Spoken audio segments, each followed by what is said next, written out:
Okay, and now the part I am sure you have all been really excited about.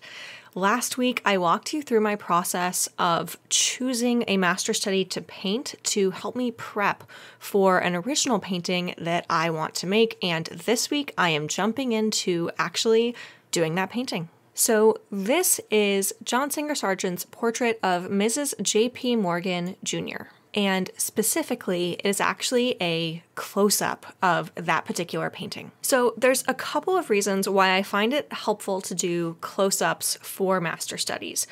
One reason that's just low-hanging fruit here is that this original painting by Sargent is very large. It looks like it's about 3 by 5 feet, and I don't know about you, but that would take me forever. And don't get me wrong, there's a lot to be learned from this full painting. Everything from like the gauzy sheer fabric on her sleeves, to the satiny finish of the dress, to the fur coat that she's wearing. But I don't have any of those sorts of textures in the original painting that I want to make. In fact, I really want to focus on the masterful handling of the face itself in this painting, and that's what I want to do in my original. So I'm going to go ahead and make sure I have as close to a one-to-one as possible. And as I commented in the previous video, I want this to be a one-to-one in more ways than one. So specifically, in the original painting that I'm going to be doing next, I could really see some of the color choices that Sargent made in this portrait showing through in that reference. So I'm paying attention to things like the composition. So what I'm painting is just going to be a crop of the subject's face.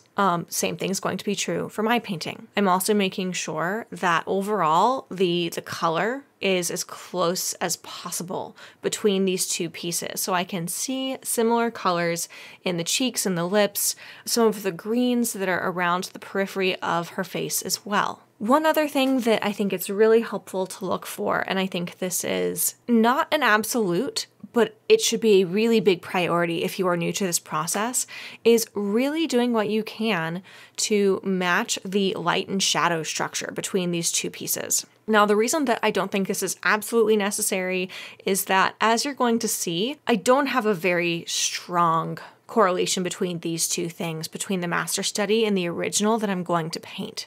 However, one of the biggest problems that I see over and over again when people do this exercise in particular, but also as just a general trend that I see holding painters back, is people painting from reference that does not set them up for success. So as much as possible, I really encourage you, I encourage the students I work with, I encourage anybody who is curious about getting the most out of this process to really make sure that you are choosing a reference that really deliberately has a lot of the same positive qualities that you like from your favorite paintings. And one of the easiest things to overlook happens to be the light and shadow pattern. So in this particular Sargent painting, we have a pretty clear light and shadow pattern. You can see it running along the left side of her nose. It connects to that same eyebrow. We also have a pretty clear shadow structure that's on that left side of the face as we're looking at her. So as you're going to see when I paint my original in the next video, I really did choose a reference that has some clear light and shadow patterns. They aren't exactly the same, but I am looking for something that gives me that interesting range of values and interesting range of color. What I see more often than not that I think trips other painters up is painting off of, for lack of a more nuanced description, kind of crummy iPhone photos that capture like a sweet moment, or they capture somebody that you really love or care about, but they don't necessarily have the visual properties that make for a strong painting. And more often than not, the biggest problem there really comes down to the lighting, and then as a secondary effect, that impacts the color. Because as you may know by now, really great light information often yields a lot of interesting color variety. But when the lighting is suboptimal, the color tends to appear flat or dead. So if you simply put in the time to make sure that you're working off of a reference that has really clear lighting that mimics what you're drawn to in the lighting of your favorite painter's work, you're going to be setting yourself up for much better success. Okay, now with all of that conversation about reference out of the way, let's go ahead and talk about the process of painting this piece. So if you have followed my channel for a long time, I am using my standard portrait palette for this particular piece. So that looks like Williamsburg Titanium White. Next up, I have Winsor & Newton Permanent Rose, then Rembrandt Transparent Oxide Red and Rembrandt Transparent Oxide Brown, Winsor & Newton Terra Rosa, Winsor & Newton Yellow Ochre Pale, Rembrandt Viridian, and Rembrandt Ultramarine Blue Deep. I also have two additional colors that aren't always on my portrait palette, but that helped me just from a convenience standpoint in this particular painting. The first one is Sennelier King's Blue. That is essentially ultramarine blue plus white. I had on my palette from a previous painting, and it just saved me a little bit of time. So you don't have to have that on your palette if you are studying this painting, but I wanted to be transparent in disclosing what I used. The final thing is that I also had Winsor & Newton Cad Yellow Pale. Now, this color wasn't convenience per se. It was simply used very specifically and very sparingly. And that is to mix up some of the pops of hot pink that occur around her lips. So specifically, I would mix a little bit of Cad Yellow Pale plus that Permanent Rose to give me the base color that I needed, and then I could tint it as necessary with the Titanium White. So that one's not a convenience color per se. I used it very little, but it was instrumental in getting exactly the color that I was going for in those very small areas. The very beginning of this painting was done by thinning my paint mixtures with a little bit of Gamsol. And then after I had an initial layer of paint covering the whole canvas, I transitioned away from using Gamsol to create the consistency that I wanted in the paint, and I shifted to using Oleogel. Another option here, if you don't have Oleogel, would be Gamblin's solvent-free gel medium. Now, the reason I start with one and end with the other, again, if you've been following my channel religiously, especially over the past several months, you know that I don't always start with Gamsol to thin my paint. But in this particular case, I could see a little bit of transparency from Sargent's painting, and I simply thought the most efficient route to get there while preserving fat over lean in this painting would be to thin the early stages of the painting with Gamsol. Now, once I have that initial layer covering, I don't really think about fat over lean anymore. I simply switch from solvent to medium to thin my paint. And there's no magic consistency here. It is just that some paint colors I have are a little bit stiffer than others, and I wanted to have a uniform consistency that I felt that I could work with, that felt creamy, it covered the canvas in the way that I wanted. So I wouldn't necessarily add Oleogel to every mixture, but I wouldn't be afraid to add it if the mixture started to feel too pasty or tacky. And one thing you can really zero in on in watching me complete this study is that I will typically add a little bit of medium when I start to see the bumpy texture of my canvas showing through. As I take a look at Sargent's painting particularly, I don't really see the canvas texture making much of an appearance. Instead, the primary texture that I see is actually the texture of wet paint interacting with wet paint. So if ever the canvas texture was so much that was the dominant texture coming through, I knew I needed to create a little bit more slipperiness with my paint texture so that I would get the effect that I'm actually looking for. Now, I prefer to paint on a linen surface that has quite a bit of texture to it. There's nothing good or bad about that implicitly. There's a lot of reasons why you would want to paint with a variety of different textures. And when I saw this painting in person, I didn't really pay that close attention to how fine the weave of the linen that Sargent painted on actually was.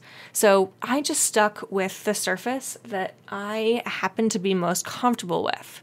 Now that might be a little bit more texture than he would have used, and I'm just going to go ahead and make some subtle adjustments to the paint consistency to compensate for that. Now, one other consideration here is that I really wanted to make sure that I was painting at an appropriate scale. And what that means is that I took a look at an image of the full painting and I noted how large that was.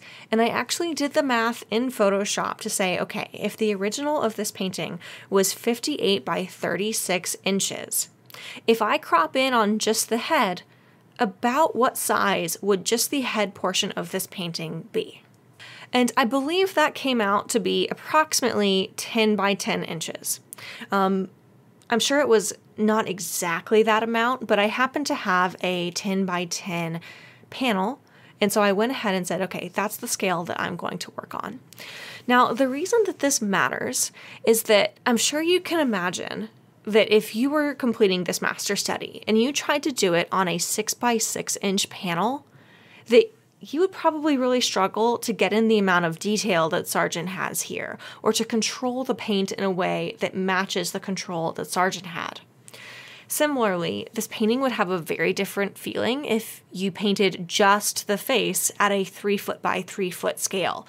You'd have to have different brushes, you'd have to have different paint consistency, you'd have totally different textures on the canvas. So in order to really put myself effectively in Sargent's shoes and try and learn as much as possible from this, I went ahead and I made sure that I was painting at approximately the same scale as Sargent would have. Now, to talk about the act of painting itself, there is one thing that happened pretty early on that I want to speak to, and that is that I ran out of steam and I had to walk away from this painting for a little while.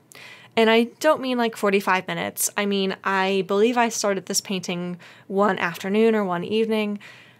I got tired. It had been a long day. I needed to eat a meal and take a break. And I hoped that maybe I would come back to the painting later that night or early the next morning. And I didn't. I was swamped and this wound up getting pushed aside. And I'm sure a lot of you can relate to that. And I'm also sure there's a lot of you who would actually prefer that because you're more comfortable painting on a surface that has started to dry rather than painting wet into wet. But I actually really prefer working wet paint into wet paint, mostly because when I look at this particular painting by Sargent, most of the areas that I'm interested in were clearly done wet into wet. That's not to say that there might not have been areas that did set up before the painting was resumed, and it's certainly not to suggest that the whole painting was done in one sitting, but the main thing that I wanted to get out of this was the alla prima experience, and I didn't let myself have that because I needed to go ahead and take this break. So here's what I did to actually mitigate that and deal with that. By the time I got back to this painting, it actually had fully set up. Not to say that it was fully dry, because oil paintings take months and months to actually fully cure, chemically speaking, but it was dry to the touch. So what I did when I was ready to jump back into the piece is that I used a little bit of my medium. In this case, it was Olea gel, but you can do the same thing with something like linseed oil or walnut oil. You just want to Google the instructions on exactly how to do this, given the medium that you like. But I oiled out my canvas. And what that looks like with Olea gel is that I took a very sparing amount of Olea gel and I put it on a clean brush or something like a clean lint-free paper towel, and I wiped it across the full surface of the part of the painting that I was going to work on. The reason that I did this, there's two reasons you might generally choose to do this. One is that oiling out the canvas typically restores the luminosity to your darks that can start to sink in and look like they have become gray or dingy or like there's glare on your painting all the time, no matter what you do. So if you want to be able to match some of the colors of your darks, or you want to be able to assess your values more accurately, and you have had dark colors that have really changed in appearance as the painting has dried, oiling out can be really helpful. The primary reason that I was after this, though, was because I didn't want that dry, tacky texture of the underlying paint and the linen texture beneath that to really show through with the brushstrokes I would be putting down. I want you to imagine if you have a painting that you have let sit for a week or two, you have paint on it already, and you start to go in with fresh brush strokes, what you will typically find is that you get that like bumpy, scumbly, dry brush texture where you see the bumps and ridges of the linen first and foremost as the primary texture you see in the new brush mark. However, there's only a couple places where I see this texture in Sargent's particular painting. So instead, what I see is a lot of like wet into wet, really silky looking interactions of paint strokes. So this is what I needed to set myself up for. So by oiling out the canvas, I actually mitigated the risk that I would get that bumpy texture, and that instead I would get a brush mark that is closer to what we see from Sargent. Now, with those technical and logistical considerations out of the way, the actual process of painting this really wasn't remarkable in many ways. I paused to use my like handy Photoshop trick to make sure my drawing was staying accurate very frequently. I really tried to be careful in terms of mixing accurate color and value, and if I realized I had put down the wrong value or the wrong color, I would try and fix it as soon as possible. I did have some kind of funky drawing problems in the beginning that really kind of kept her from looking like a person until I started to go into a little bit more detail. Now, in a perfect world, I would have a really accurate drawing before really getting to that stage of the painting. But this was not a flawless 10 out of 10 effort for every moment that I was painting. I had periods where I made poor decisions, I didn't see the drawing very accurately, and I just did what I could to get back on track as much as possible. And in order to do that, the primary thought that I had the whole time was, what part of this painting can I execute on right now with full confidence where I can bring this area pretty much to a finish? For me, that meant saying, okay, I'm just going to focus on, right now, that left eyebrow and the shadow that extends down the nose from it. Can I do that well and be pretty confident in whatever I put down? All right, next, can I go ahead and apply that same treatment to the eye that's under it?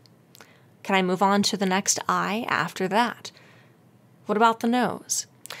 And I'll tell you, while you don't see the camera focus on this part of the painting very much, the part of this reference that really intimidated me was the hair, and I will tell you why.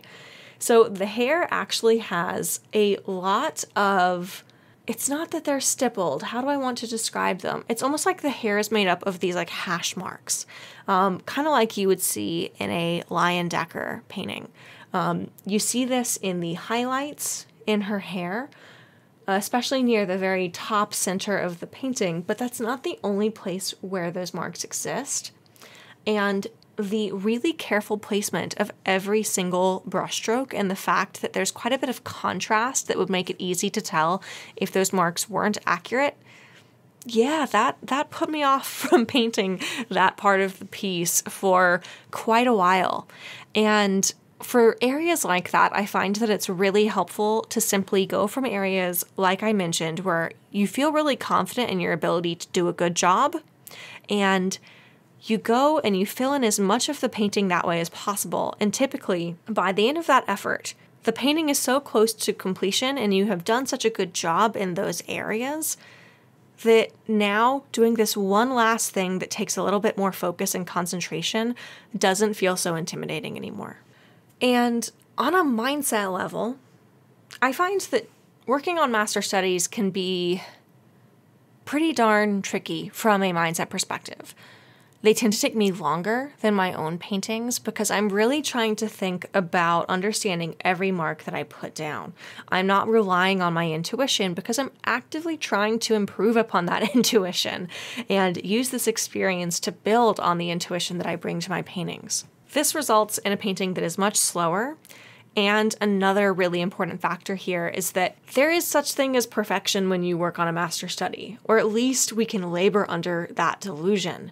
That is, we could conceivably make a perfect copy of the painting that we're studying. Now, if you are an expressive, painterly painter, for lack of a more sophisticated sounding phrase, that simply isn't going to happen when you work on a painting that's done off of a photo reference or a painting that is done from life. You are simply not going to get every pixel of your reference captured in your painting. And I think that can actually be pretty freeing. But in a master copy, you could really put in hours upon hours upon hours trying to match every brushstroke. And I've talked about this before when I've done other Sargent master copies.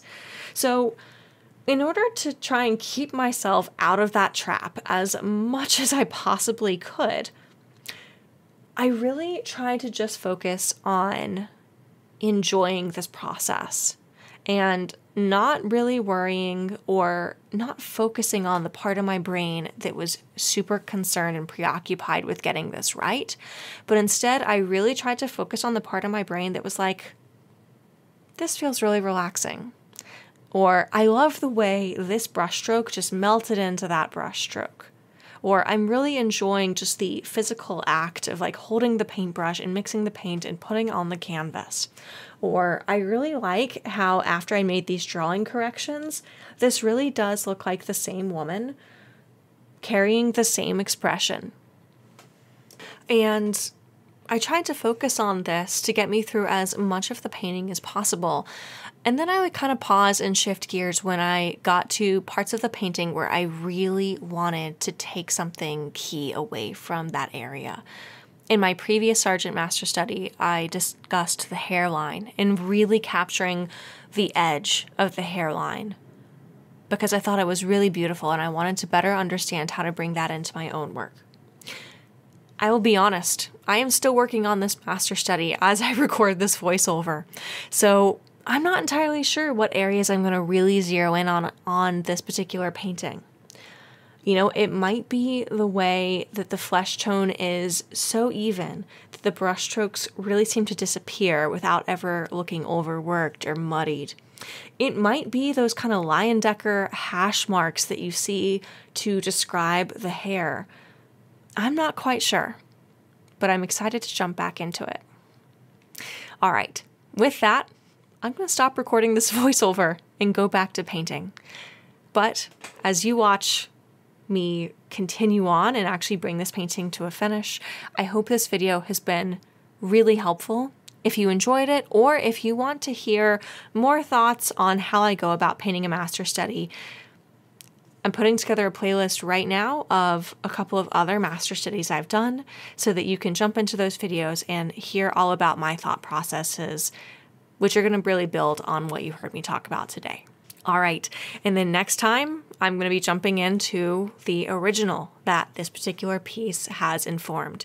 Again, if you have particular questions for me around this, please go ahead and let me know in the comments, and I will do my best to include them when I record the voiceover for the original paintings video. All right, until next time, happy painting.